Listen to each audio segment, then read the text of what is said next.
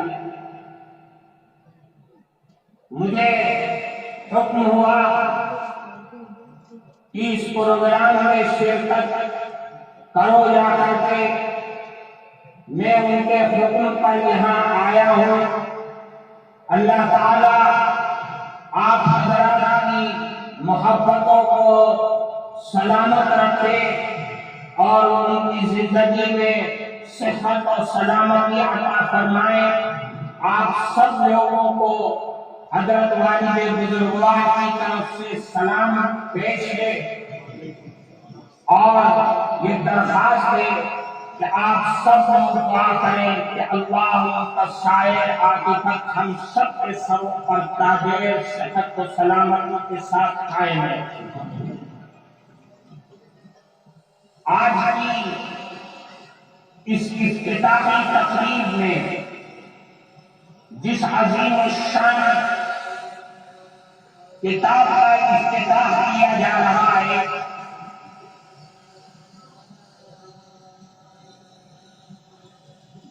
اس کتاب کی بخاری شریف جس کو کہا جاتا ہے،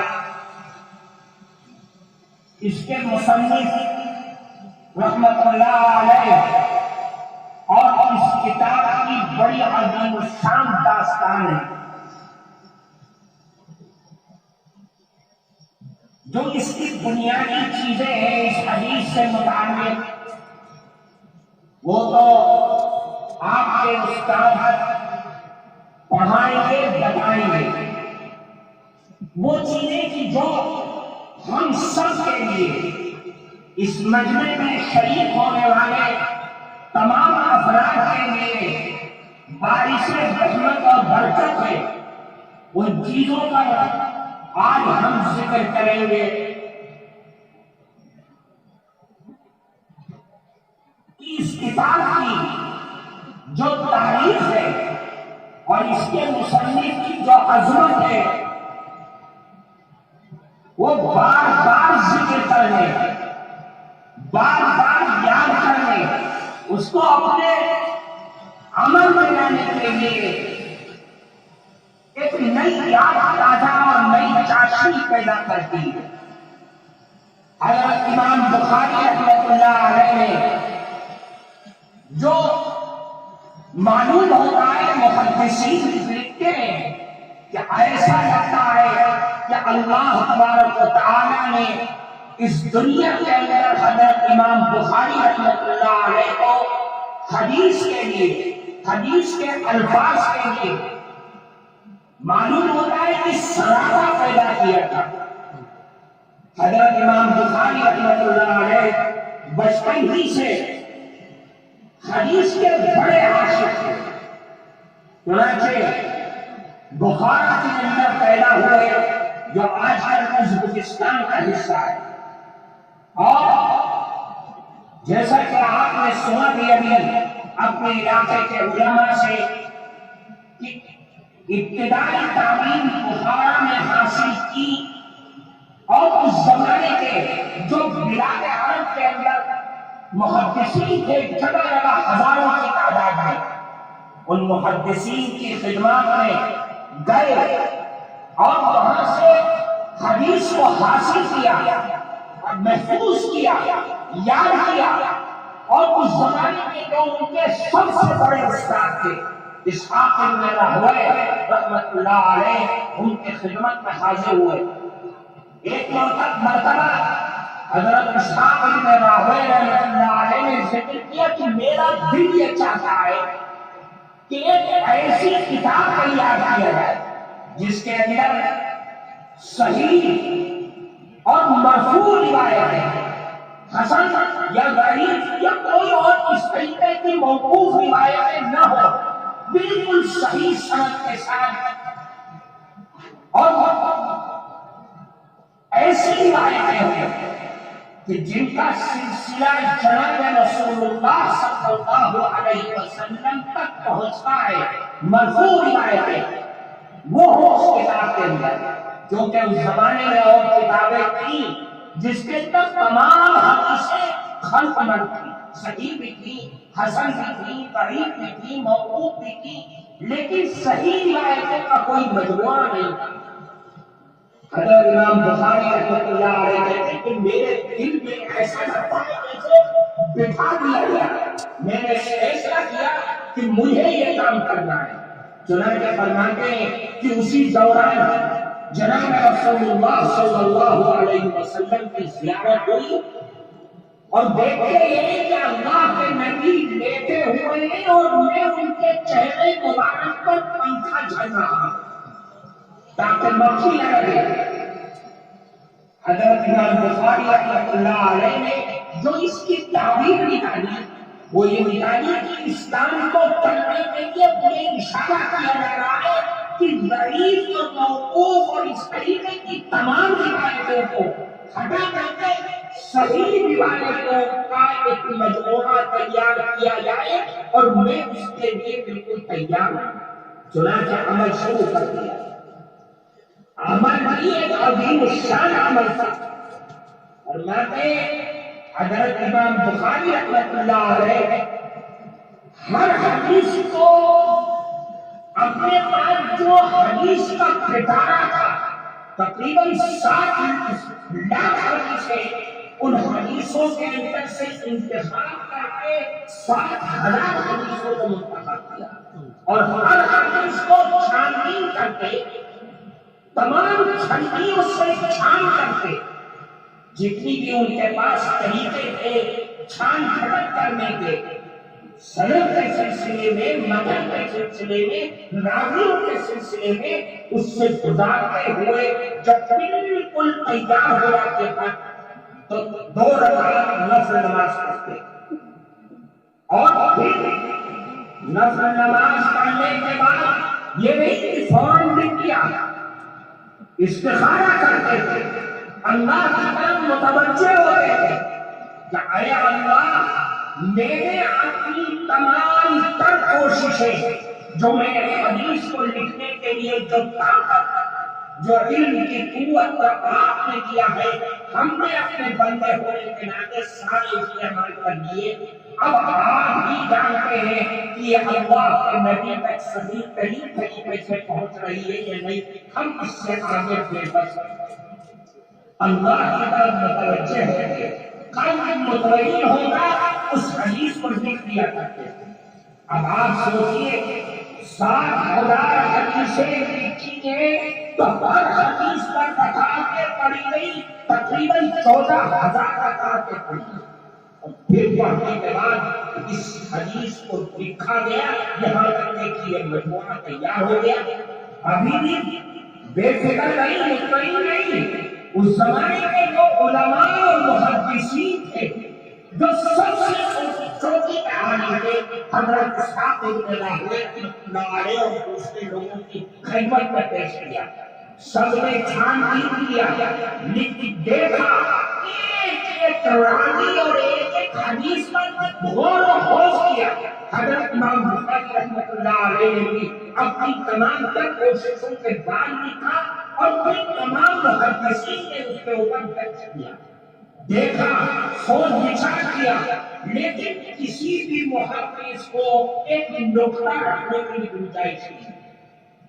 اس زمانے کے جو ان کے ہم عصر تھے، امام دارقطنی رحمۃ اللہ علیہ، انہوں نے سند میں کچھ راویوں کے سلسلے میں بحث کیا اور لکھا، کلام کیا، لیکن بعد کے جو علماء تھے انہوں نے اس پر چھان بین کر کے امام دارقطنی رحمۃ اللہ علیہ نے جتنے راویوں پر کلام کیا تھا سب کو غلط کر دیا، اور بالکل کتاب صاف و شفاف ہو گئی۔ یہ اس حدیث کی کتاب کی ایک تاریخ ہے۔ پھر حضرت امام بخاری رحمۃ اللہ علیہ جن کا قوت علم اور قوت حفظ اتنا مضبوط تھا کہ اس زمانے میں ان سے بڑا کوئی حافظ حدیث نہیں تھا، 11 سال کے نہیں ہوئے بصرہ کے اندر علم کا چرچا تھا، بڑے بڑے علماء موجود تھے، مشائخ موجود تھے، محدث داخلی اس زمانے میں جن کا ڈنکا بجا کرتا تھا حفظ حدیث کے سلسلے میں، ان کے درس کے اندر شریک ہوئے، کوئی بھی بیٹھے ہوئے تھے۔ حضرت داخلی رحمۃ اللہ علیہ سبق پڑھا رہے تھے، انہوں نے سند بیان کی کہ حدثنا سفیان عن زبیر عن ابراہیم عن ابی الزبیر عن ابراہیم۔ حضرت امام بخاری رحمۃ اللہ علیہ کونے سے بڑے ادب کے ساتھ پڑھو، میں کہ شیخ اے استاد حدثنا سفیان عن زبیر عن ابراہیم، حضرت زبیر کا حضرت ابراہیم سے سماع ثابت نہیں ہے۔ حضرت داخلی اس زمانے کے مشائخ میں سے تھے، محدث قدیر تھے، فوراً چوکے، ارے ایک منٹ، تو کیا بول رہا ہے خاموش ہے، تجھے کیا معلوم ہے؟ حضرت امام بخاری رحمۃ اللہ علیہ نے بڑے ادب کے ساتھ فرمایا کہ حضرت استاد اگر آپ کے پاس مسودہ ہے، آپ کے پاس اصل کتاب موجود ہے، آپ ایک مرتبہ دیکھ لیجیے تو کھٹک گئے ایک دم، فوراً اٹھے اور الماری میں سے کتاب نکالی اور دیکھا تو واقعی صحیح بات ہے۔ حضرت داخلی رحمۃ اللہ علیہ کو شبہ ہو گیا، التباس ہو گیا کہ زبیر عن ابی زبیر عن ابراہیم، حالانکہ سند ہے حدثنا سفیان عن زبیر هو ابن عدی عن ابراہیم، اس میں التباس ہو گیا زبیر اور ابو زبیر کے۔ پھر جب یہ واقعہ پیش آیا، حضرت امام بخاری رحمۃ اللہ علیہ کے چرچے شروع ہو گئے، یہاں سے حضرت امام بخاری رحمۃ اللہ علیہ کے چرچے ہوئے اور اٹھنا شروع ہو گئے، اور ایسا اللہ نے بلند مقام حاصل کیا کہ دنیا میں اس زمانے کے اندر حافظ حدیث جتنے دعوے دار تھے اور حدیث کے جتنے مشاہد تھے، کوئی ایسا نہیں ہوا جو امام بخاری رحمۃ اللہ علیہ کے سامنے ٹک جاتا۔ بے شمار واقعات ہے۔ اسی بصرہ کے اندر ایک محدث کا سبق چل رہا ہے، سارے طلبا بیٹھے ہوئے، قلم کاغذ لیے ہوئے، محدث حدیث بیان کر رہا ہے، سب لکھ رہے ہیں، لیکن امام بخاری رحمۃ اللہ علیہ خاموش بیٹھے ہوئے صرف سن رہے ہیں۔ لوگوں نے کہا کئی دن ہو گئے، لوگوں نے کہا کہ اللہ کے بندے جب تجھے لکھنا نہیں ہے تو عادت نہیں ہو دنیا پر، اپنا کام کرو گا۔ حضرت امام بخاری رحمۃ اللہ علیہ نے کہا اچھا تم بہت لکھنے والے ہو تو دیکھو ہم لوگوں نے لکھ رکھا ہے، کہاں ہے دکھاؤ۔ تقریباً 1500 حدیثیں ان لوگوں نے لکھ رکھی تھی، کم و بیش حضرت امام بخاری رحمۃ اللہ علیہ نے ساری کی ساری جو ہفتے بھر میں شیخ نے حدیثیں پڑھائیں گی سب زبانی طرف پڑھانے شروع کر دیا، سارے مبہوت ہو گئے، اور انہوں نے اپنے نسخے کو، کوئی لکھنے میں ماہر ہوتا ہے، کوئی تیزی کے ساتھ لکھتا ہے، کسی کا کوئی حرف چھوٹتا ہے کہ بام، سب نے اپنے نسخے کو حضرت امام بخاری رحمۃ اللہ علیہ کی یادداشت پر صحیح کر دیا۔ تو میرے عزیز دوستو، آپ جس کی کتاب پڑھنے جا رہے ہیں وہ بڑا عظیم شان آدمی ہے۔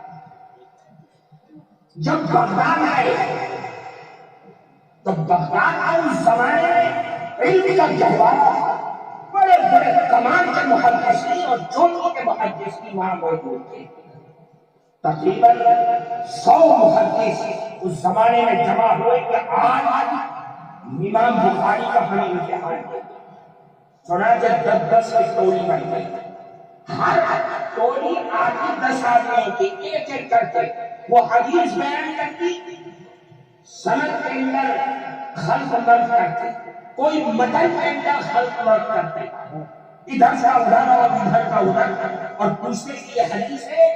حضرت امام بخاری رحمۃ اللہ علیہ کا ایک ہی جواب تھا، لا اعرف، میں نہیں جانتا اس کو کیا تم بیان کرتے۔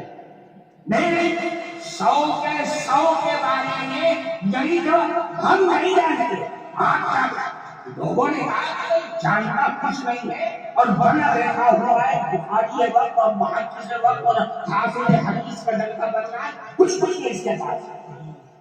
حضرت امام بخاری رحمۃ اللہ علیہ نے پھر فرمایا کہ چپ ادھر، سب سے پہلے 10 میں سے ایک کو بلایا، کہا کہ تم نے یہ حدیث کس طریقے سے پڑھی تھی، یہ حدیث کس طریقے سے تم نے سند میں پڑھی کیا تھا، تم نے متن میں پڑھی کیا تھا، تم نے حدیث کو غلط کہا تھا، وہ غلطی تم نے یہ کیا تھا، اور غلط کھانا کہ حدیث کس طریقے سے تمام کے تمام لوگوں کو کمال ہے کہ حدیث کے صحیح ہونے کو بیان کر دینا یہ اتنا بڑا کمال نہیں ہے۔ کمال یہ ہے کہ 100 کے 100 محدث طلبا کے غلطی کو یاد رکھنا اور ایک ایک کر کے بیان کر دینا، یہ بڑا کمال ہے۔ سب کے سب مضبوط ہو گئے اور سارے کے ساروں کے سامنے امام بخاری رحمۃ اللہ علیہ کا لوہا بن گیا۔ حضرت امام بخاری رحمۃ اللہ علیہ عظیم شان، پھر ان کی یہ کتاب جس کتاب کے اندر حضرت امام بخاری رحمۃ اللہ علیہ نے چاند توڑ محنت کر دی، جب یہ ساری چیزیں ثابت ہو گئی کہ اس حدیث کی کتاب میں کوئی کلام نہیں، نہ سند نہ متن، تو تمام علماء نے بیک زبان یہ بات کہی کہ اصح الکتب بعد کتاب اللہ البخاری۔ پھر یہ ثابت ہوا کہ کتاب اللہ کے بعد اصح ترین کتاب کی جس کے اندر اللہ کے نبی کے اقوال و افعال پر بھروسہ اور اطمینان کیا جا سکتا ہے تو قرآن کریم کے بعد وہ بخاری ہے۔ بس اتنی بات۔ امام بخاری رحمۃ اللہ علیہ نے یہ کتاب لکھی جس کو آپ پڑھنے کے لیے چاہے۔ اس کتاب کے اندر جو سب سے بڑا اسلام کا سرمایہ ہے، جو مذہب اسلام کی جان اور روح ہے، وہ ہے ہماری سند۔ دنیا کا کوئی مذہب اور مذہب کی کوئی کتاب ایسی نہیں ہے جو سند کا یہ ذخیرہ پیش کر سکتی ہے۔ اللہ کے نبی جناب رسول اللہ صلی اللہ علیہ وسلم کی زبان مبارک سے نکلے ہوئے کلمات، آپ نے جو صبح شام کیے ہیں اعمال، ان کو سندن پیش کر دینا کہ میں نے یہ سنا، ان سے انہوں نے، ان سے یہ انہوں نے سنا، ان سے انہوں نے سنا، آج آپ تک، آج کے محدث تک اس سند کو ملایا جا سکتا ہے کوئی کلام کرنے والا۔ یہ صرف مذہب اسلام کی جان اور روح ہے، اور یہ کمال اور طرز امتیاز مذہب اسلام کا حاصل ہے۔ دنیا کے جتنی آسمانی کتابیں، توریت ہو، انجیل ہو، انجیل کے چاروں نسخے جو آج دنیا کے اندر ہیں، آباد ہیں، ساری عیسائیت اور یہودیت اس پر اعتماد و بھروسہ کرتی ہے، اس کے صحیح اور برحق ہونے کے لیے دنیا کا کوئی باہر، کوئی عیسائی اور یہودی عالم اپنی کتاب کی سند کو پیش نہیں کر سکتا۔ یہ صرف مذہب اسلام کو یہ حق اور یہ طرز امتیاز حاصل ہے۔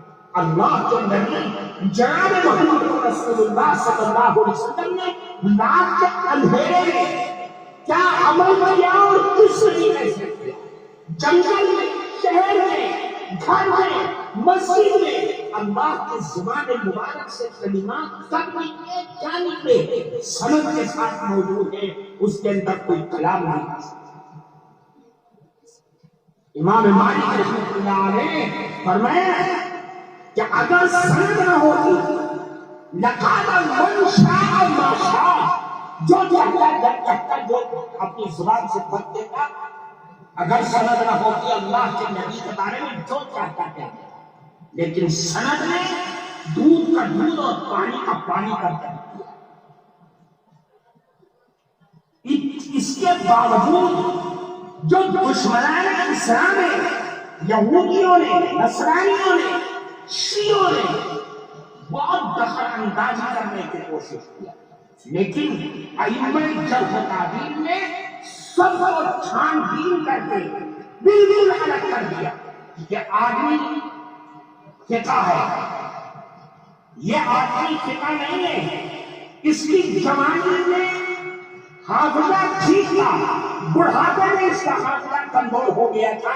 ان لوگوں نے جوانی میں اس سے سند حاصل، حدیث کو حاصل کیا ہے، ان لوگوں نے بڑھاپے میں حاصل کیا ہے، ان کی روایت ضعیف و کمزور ہے، ان کی روایت قوی اور مضبوط۔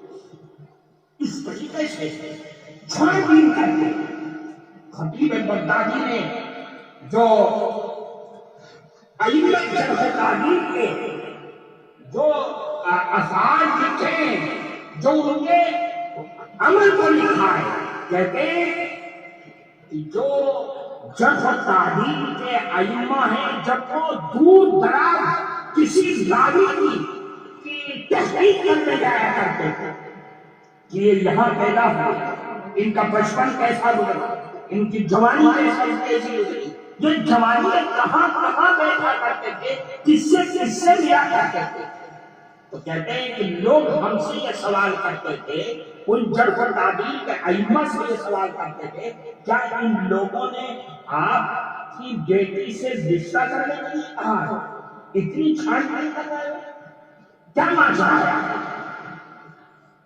کہتے تھے کہ نہیں، ہم سے رشتہ نہیں، بلکہ ان لوگوں نے آقائے نامدار سرکار مدینہ صلی اللہ علیہ وسلم سے اپنے رشتے کو مضبوط کیا ہے، کہ اللہ کے نبی کی حدیث کو بیان کیا ہے، اس سے پڑھ کر کے رشتہ اور کیا کر سکتا ہے۔ یہ سند ہم سب کے ایمان کی، ہماری شریعت کی، ہمارے کتب حدیث کی جان اور روح ہے۔ سند میں تین حصے ہیں، تین جز ہے سند میں۔ ایک سند تو وہ جو آپ کے شیخ سے لے کر کے، آپ کے استاد سے لے کر حضرت شاہ ولی اللہ محدث دہلوی رحمۃ اللہ علیہ، ایک سند کا وہ حصہ دوسرا جو حضرت شاہ ولی اللہ محدث دہلوی رحمۃ اللہ علیہ سے لے کر کے مصنف کتاب تک، امام بخاری تک، امام ترمذی رحمۃ اللہ علیہ تک، امام نسائی رحمۃ اللہ علیہ تک، امام ابو داؤد رحمۃ اللہ علیہ تک، ایک وہ حصہ سند کا، ایک سند کا وہ حصہ تیسرا جو صاحب کتاب سے لے کر کے آقائے نامدار صلی اللہ علیہ وسلم تک ہے، جس کو عالی کہا جاتا ہے، سب سے بلند سند کہا جاتا ہے، جو آپ کو اس کتاب کے اندر ملے گا۔ ہماری جو سند ہے، جو ہم لوگوں نے اپنے استاد سے سنا، ان کے استاد ہیں ان سے، جیسے میری سند ہے کہ ہم نے بخاری پڑھی حضرت مولانا نصیر احمد خان صاحب رحمۃ اللہ علیہ سے، انہوں نے حضرت شیخ الاسلام رحمۃ اللہ علیہ، انہوں نے حضرت شیخ الہند رحمۃ اللہ علیہ سے، حضرت شیخ الہند رحمۃ اللہ علیہ نے مولانا قاسم نانوتوی رحمۃ اللہ علیہ سے، مولانا قاسم نانوتوی رحمۃ اللہ علیہ نے شاہ عبد الغنی مجددی رحمۃ اللہ علیہ سے، حضرت شاہ عبد الغنی مجددی رحمۃ اللہ علیہ نے شاہ اسحاق رحمۃ اللہ علیہ سے، حضرت شاہ اسحاق رحمۃ اللہ علیہ نے شاہ عبد العزیز رحمۃ اللہ علیہ سے، حضرت شاہ عبد العزیز رحمۃ اللہ علیہ نے حضرت شاہ ولی اللہ رحمۃ اللہ علیہ سے۔ اس کو مسند الہند کہا جاتا ہے، نون کے کسرے کے ساتھ، مسند الہند۔ حضرت شیخ الحدیث مولانا زکریا رحمۃ اللہ علیہ نے سال ایک مطلب شوق پیدا ہوا فرماتے ہیں کہ مجھے شوق ہوا کہ میں جتنے بھی مرکز ہیں ہمارے یہاں، ان سب کی سندوں کو چھان بین کروں، دیکھوں کہاں تک پہنچتی ہے۔ تو میں نے خوب غور کیا، علماء مذاہب، علماء دیوبند اور دوسرے مسئلے سے کے جتنے علماء ہیں، سب کو میں نے دیکھا، ان کی سندوں میں غور کیا، سب حضرت شاہ ولی اللہ رحمۃ اللہ علیہ پر جا کر جمع ہوا۔ اس کو مسند الہند کہا جاتا ہے۔ پھر اس کے بعد جو سند کا حصہ ہے وہ بھی عظیم الشان حصہ ہے، جس کے لیے بڑی بڑی کتابیں لوگوں نے لکھی ہیں۔ ہمارے قریب کے علماء، ہمارے قریب کے علماء میں حضرت مولانا عاشق الہی بھرنی رحمۃ اللہ علیہ، مہاجر مدنی رحمۃ اللہ علیہ، انہوں نے کتاب لکھی، پوری سند کو جمع کیا العناقید الغالیہ کے نام سے، اس کے اندر تمام سندوں کو جمع کر دیا، اور پھر اس سے اوپر کی جو سند ہے وہ آپ کے سامنے موجود ہے۔ آپ جس کتاب کو پڑھیں گے سیاہ سکہ میں سے سب کی سندیں موجود ہیں۔ میرے عزیز دوستو، اس حدیث کے اندر جو چیز یہاں پر بیان کی گئی ہے وہ بڑی عظیم الشان ہے۔ مجھے یہ کلام نہیں کرنا ہے کہ امام بخاری رحمۃ اللہ علیہ نے وحی کا باب بیان کیا اور ترجمہ الباب سے ہٹ کر کے حدیث لے کر کے آئے، وہ آپ کے استاد بیان فرمائیں۔ میں تو وہ بیان کرنا چاہتا ہوں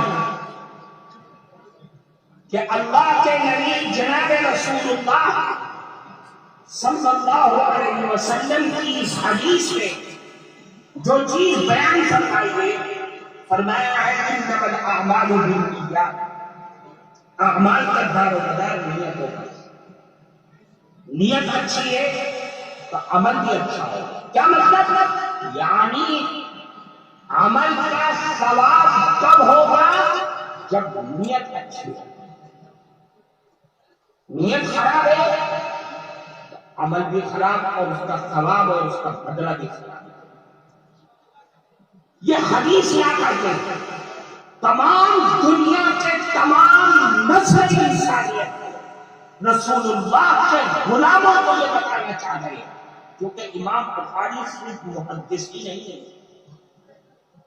ہمیشہ یاد رکھیں امام بخاری محدث ہی نہیں ہے، امام بخاری مربی ہے۔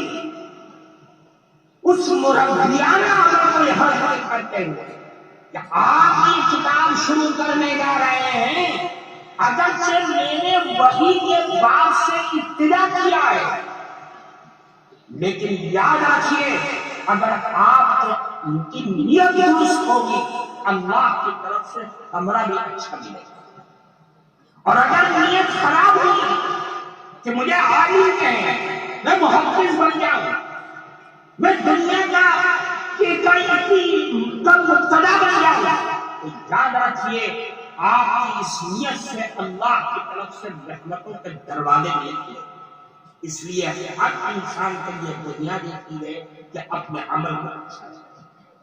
حضرت امام بخاری رحمۃ اللہ علیہ یا جتنے بھی محدثین ہیں، علماء دیوبند ہوں یا علماء مذاہب، سب کی صورت حال ہے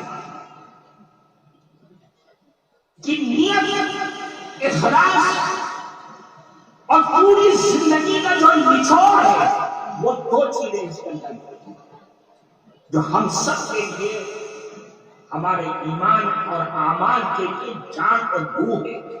ہر انسان کے لیے جتنے لوگ یہاں پر آئے ہیں، عوام ہو، خواص ہو، علماء ہو، طلباء ہو، وہ دو چیزیں بنیاد ہے آپ کو ان دو سبقوں کو لے کر کے یہاں سے جانا ہے۔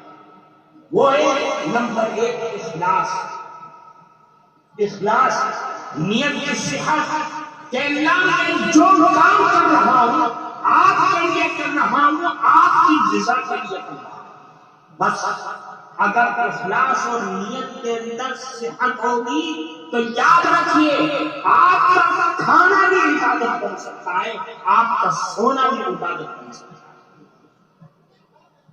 اس لیے بنیادی اخلاص نیت کی صحت. دوسرے نمبر پر جو بنیاد ہے جس نے حضرت مولانا حسین احمد مدنی رحمۃ اللہ علیہ کو شیخ العرب والعجم تک، حضرت مولانا قاسم نانوتوی رحمۃ اللہ علیہ کو بر صغیر کے تمام مدرسوں کا امام بنا دیا. حضرت مولانا رشید احمد گنگوہی رحمۃ اللہ علیہ کو قطب اعلیٰ اور امام ربانی بنا دیا. حضرت مولانا محمود حسن دیوبندی رحمۃ اللہ علیہ کو شیخ الہند بنا دیا. وہ چیز ہے اتباع سنت، رسول اللہ سے عشق و محبت.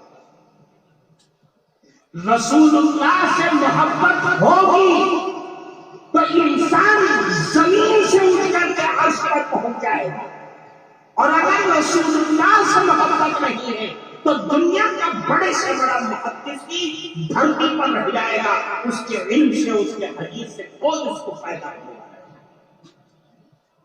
رسول اللہ کی محبت کتنی تھی علماء میں، ہمارے بزرگوں میں، اولیاء اللہ میں، جس کا تصور نہیں کوئی نہیں سکتا. آپ صحابہ کرام کی زندگی کا خلاصہ دیکھ لیجیے، نچوڑ دیکھ لیجیے. رسول اللہ کی محبت ان کے ثمرۂ زندگی ملے گی، زندگی کا نچوڑ ملے گا. ایک حدیث ہے جس کو امام ترمذی رحمۃ اللہ علیہ نے نقل کیا. حضرت انس رضی اللہ تعالیٰ عنہ اس حدیث کے سب لوگ سنیں اور غور سے سنیں. اس حدیث کے راوی نے حضرت انس رضی اللہ تعالیٰ عنہ فرماتے ہیں صحابی آئے. کون تھے صحابی؟ ان کا نام نہیں ہے. صحابی آئے اور اللہ کے نبی سے سوال کیا، اے اللہ کے نبی یہ بتائیے کہ مدرسہ قیامت کب آئے گا؟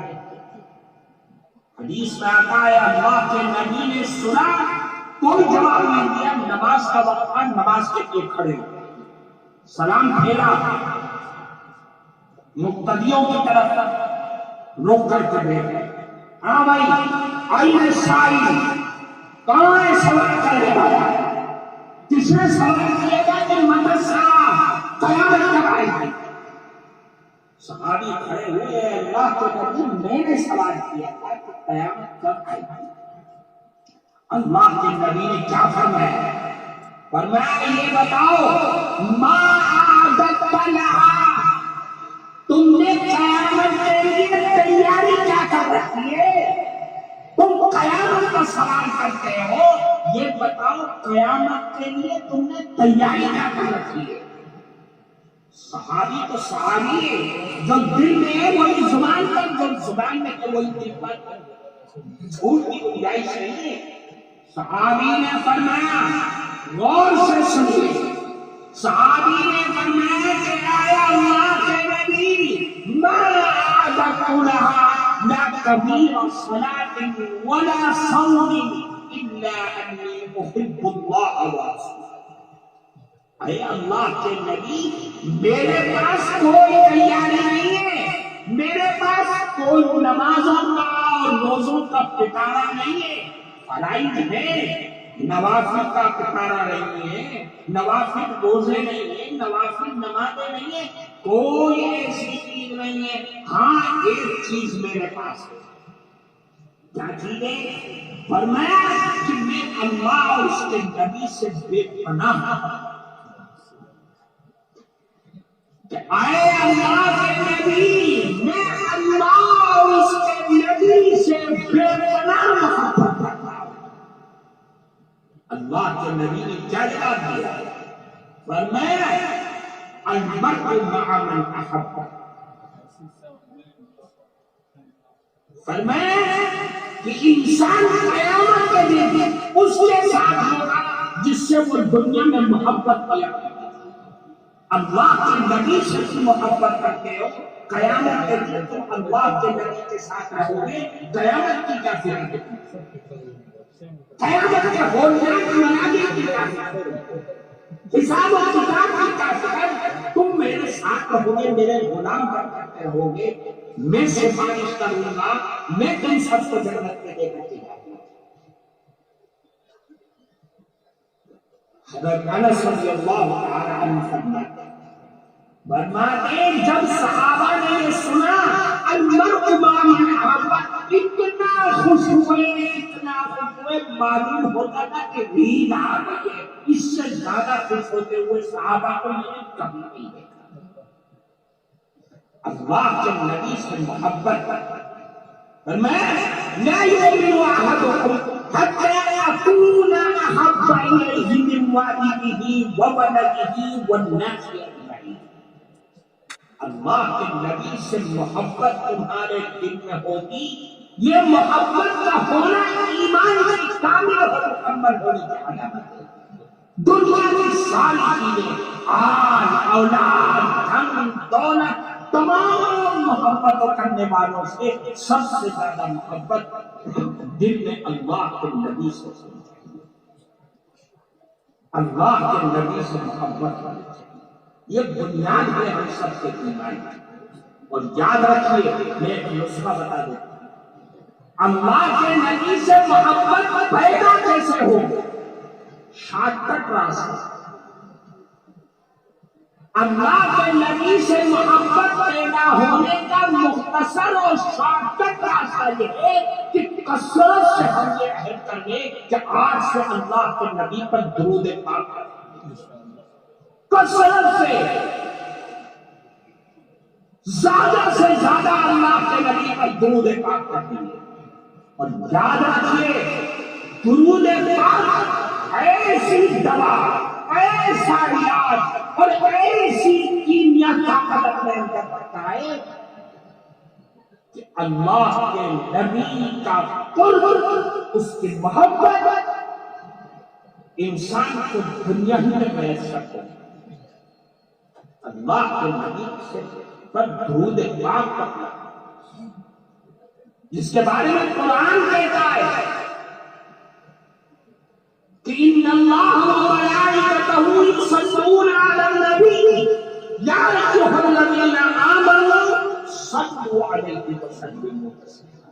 یہ واقعی عبادت ہے، واقعی درود ایسی طاقت ہے کہ اللہ خود فرماتے ہیں کہ میں اور میرے نورانی فرشتے نبی پاک پر درود پڑھتے ہیں۔ اے دنیا کے لوگوں، اے مسلمانوں، تم بھی نبی پر درود پاک۔ یہ درود پاک کی اہمیت بتاتا ہے کہ میں خود پڑھتا ہوں، میرے فرشتے پڑھتے ہیں۔ اے لوگوں، تم بھی بڑھو، چوری کرتے پڑھو، معاف کیجیے گا، ہم درود پاک سے دور ہیں۔ کثرت سے درود پاک کرو، کثرت سے درود پاک کرو۔ اللہ کے نبی فرمائے من صلی علیہ واحدہ صلی اللہ علیہ وسلم، یہ درود کی طاقت ہے۔ ایک مرتبہ درود پڑھو گے اللہ 10 مرتبہ رحمت دے گا، 10 مرتبہ، ایک مرتبہ ایک درود کی برکت سے اللہ کی ایک رحمت ہی آ جائے ہمیں سفر تو دنیا اور آخرت کی زندگی بدل جائے۔ وہ بس رحمتیں بھیج آئے، ابھی بس رہی، انعام کی بوچھار ہو رہی ہے۔ فرمایا کہ من صلی علیہ واحدہ، ایک مرتبہ درود پڑھو گے حطت عنہ 10 خطیات، 10 گناہ معاف کر دو۔ ابھی بھی بس رہی، رحمت کی بوچھار ہے۔ فرمایا ایک مرتبہ درود پڑھو گے رفعت عنہ 10 درجات، ایک درود کی برکت سے اللہ 10 درجے تمہارے بلند کرتا ہے۔ یہ درود کی برکت ہے۔ یہ میں اس لیے کہہ رہا ہوں کہ آپ سب سنیں اور کثرت سے درود پڑھیں۔ اللہ کے نبی نے فرمایا جو جتنا زیادہ مجھ پر درود دنیا میں پڑھے گا قیامت کے دن اتنا ہی مجھ سے قریب ہوگا۔ تو قرب کا ذریعہ درود پاک، اور پھر اس سے بڑی شان اور کیا ہو سکتی ہے کہ اللہ کے نبی نے فرمایا دنیا کے جس کونے میں سمندروں کی لہریں پہاڑوں کی چٹانوں میں، صحراؤں میں، گھروں میں، رات کے اندھیرے دن کے جانے میں جو انسان مجھ پر درود پڑھتا ہے، اس درود کو میرے روضے تک مجھ تک پہنچایا ہے۔ کون پہنچاتا ہے؟ وہ فرشتے نے۔ بعض حدیث میں آتا ہے کہ اللہ نے فرشتہ مقرر کیا جس کے کان میں یہ طاقت ہے کہ دنیا کے جس کونے میں درود پڑھا جاتا ہے وہ سنتا ہے، اور اس کو سب کے نام معلوم ہے۔ وہ یہ نہیں کہتا کہ عبد الرحمن فلاں کا اس نے درود پڑھ کے بجائے اللہ کے نبی، نہیں، اے نبی فلاں نام کا آدمی جس کے باپ کا نام یہ ہے، اس کا نام یہ ہے، اس نے آپ پر درود و سلام کا نذرانہ پیش کیا ہے، اللہ کے نبی فوراً جواب دیتے ہیں۔ یہ عظیم شان درود کی برکت ہے جسے ہم سب کو سمجھنا چاہتے ہیں۔ اور ایک حدیث میں جو معجم کبیر طبرانی کے معجم کبیر کے اندر لکھی ہے تو اس نے تو کمال ہی کر دیا۔ فرماتے ہیں اللہ کے نبی نے فرمایا من صلی علیہ واحدہ صلی اللہ علیہ وسلم، جو مجھ پر ایک مرتبہ درود پڑھے گا اللہ اس پر 10 رحمتیں نازل کرے گا۔ ایک چیز یاد رکھنا اس حدیث میں۔ پھر فرمایا ومن صلی علیہ عشر صلی اللہ علیہ وسلم، جو شخص دن بھر میں مجھ پر 10 مرتبہ درود پڑھے گا اللہ اس پر 100 رحمتیں ڈالے گا۔ پھر اب بس نہیں، فرمایا ومن صلی علیہ وسلم، جو شخص دن بھر میں مجھ پر 100 مرتبہ درود پڑھے، کتنی مرتبہ؟ 100 مرتبہ درود پڑھا۔ اب دیکھیں انعامات کی بوچھار، کمال ہو گیا اللہ کو اپنے محبوب سے کتنا خوش۔ فرماتے کہ جو شخص 100 مرتبہ مجھ پر روزانہ درود پاک کا نذرانہ پیش کرے گا اللہ کی طرف سے انعام ملے گا، کتب اللہ بین عینیہ براءۃ من النفاق، اللہ اس کے دونوں آنکھوں کے درمیان یہاں پر لکھ دیں گے اس آدمی کو نفاق سے بری کر دیا، یہ منافق نہیں ہو سکتا، یہ منافق نہیں ہو سکتا۔ کیوں؟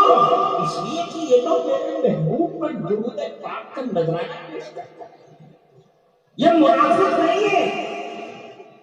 پھر فرمایا جو شخص 100 مرتبہ درود پڑھے گا كتب الله بين عينيه براءة من النار، اللہ اس کے دونوں آنکھوں کے درمیان نام ماتھے پر لکھ دے گا کہ یہ آدمی جہنم کی آگ سے بری کر دے۔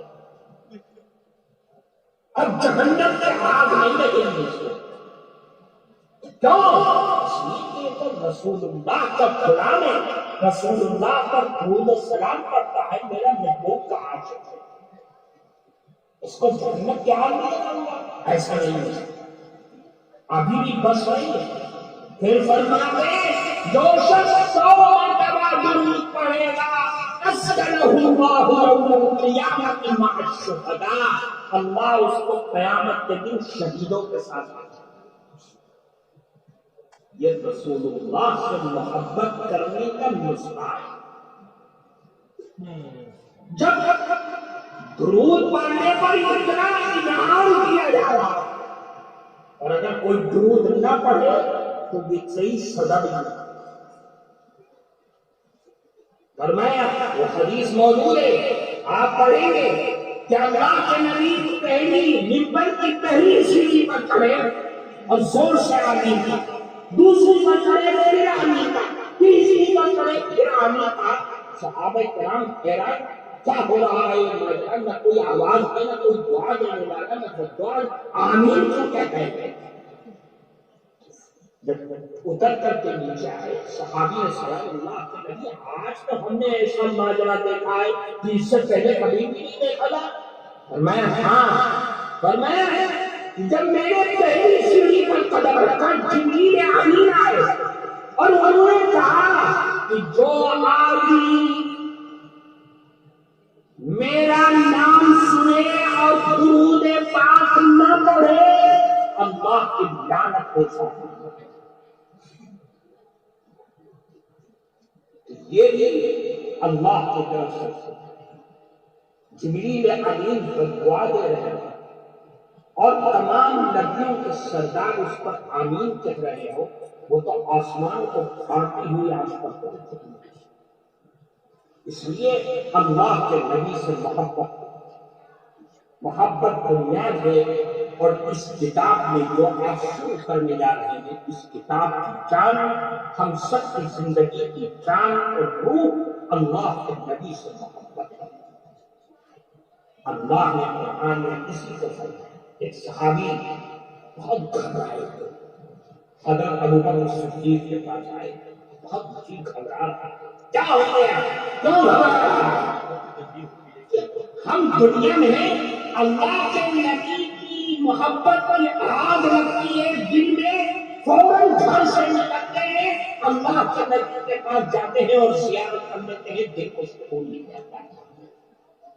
لیکن میں پریشان ہوں، دنیا سے جانا ہے، جائیں گے، جو دنیا میں آیا ہے وہ قبر میں جائے گا، موت آئے گی، قیامت قائم ہوگی، اللہ کے نبی تو جنت کے اعلیٰ مقام پر ہوں گے، ہم پتہ نہیں کہاں ہوں گے، ملاقات ہو پائے گی کہ نہیں ہوگی۔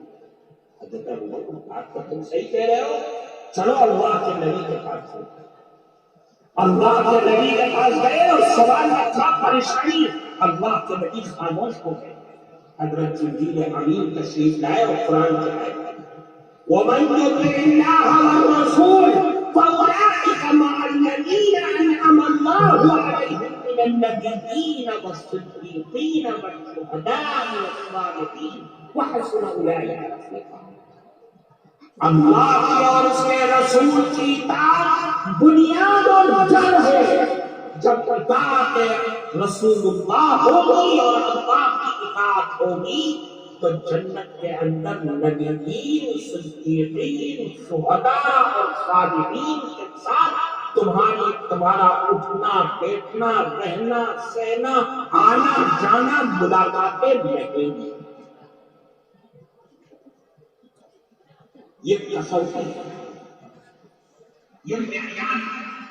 اس لیے میرے بھائیوں، ہم جتنے لوگ یہاں پر آئے ہیں اس سبق کو لے کر کے جائیں کہ ہمیں رسول اللہ صلی اللہ علیہ وسلم کی اطاعت کے لیے کمر باندھ لینا۔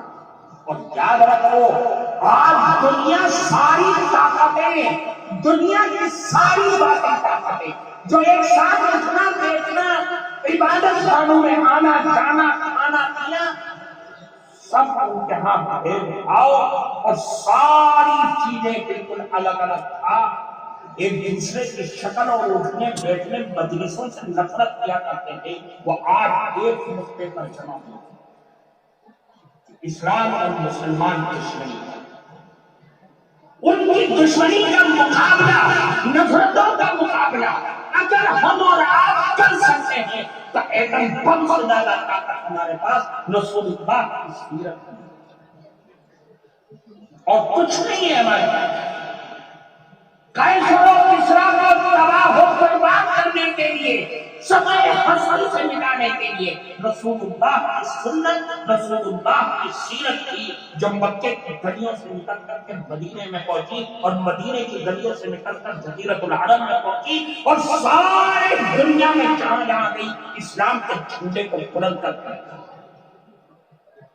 اس لیے میرے بھائی، ہمارے پاس تو سب سے بڑا سرمایہ ہے، ہم اس سرمایہ کی حفاظت کریں، اپنی زندگی میں بسائیں، پیار اور محبت کے وہ جذبات کو پیدا کریں جو جذبات رسول اللہ نے ہمیں اور آپ کو دیے، جو اسلام، جو شریعت ہے، پیار اور محبت کا گہوارہ ہے۔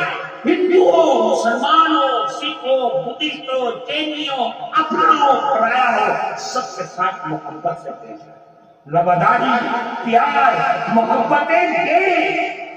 یہی چیز ہے جو پرائے کو اپنا بنا لے گی، دشمن کو اپنا بنا دے گی، نفرت کرنے والوں کے دلوں میں محبتیں پیدا کر دے گی۔ یہی سرمایہ ہے رسول اللہ کی سیرت کا۔ مکی زندگی اور مدنی زندگی کا سب سے بڑا سرمایہ پیار اور محبت ہی ہے، اس لیے ہمیں اس کو آباد رکھنا ہے۔ اللہ تعالیٰ اس مدرسے کو زندہ شاگرد کرتے ہیں۔ حضرت مولانا معروف صاحب کی خدمات کو، اور جو دنیا سے چلے گئے اس کے بانی مبانی اساتذہ کارکنان، اللہ سب کی زندگی کو مثمر ثمرات بنائے اور ان کی قبروں کو نور سے منور فرمائے اور ان کو جنت میں اعلیٰ مقام عطا فرمائے۔ اور جو آپ کے اساتذہ موجود ہیں، کارکنان، محنت کرنے والے، محبت کرنے والے، اللہ سب کو ان کی محنتوں کا بہترین بدلہ عطا فرمائے۔ آپ کی اس حدیث مبارک کے شروع کرنے کو اللہ بے حد قبول فرمائے۔ آپ سب کو ہمارے لیے، والد بزرگوار کے لیے دعا کیجیے گا، ہم آپ کے لیے دعا کریں گے۔ اللہ آپ سب کو سلامت رکھے۔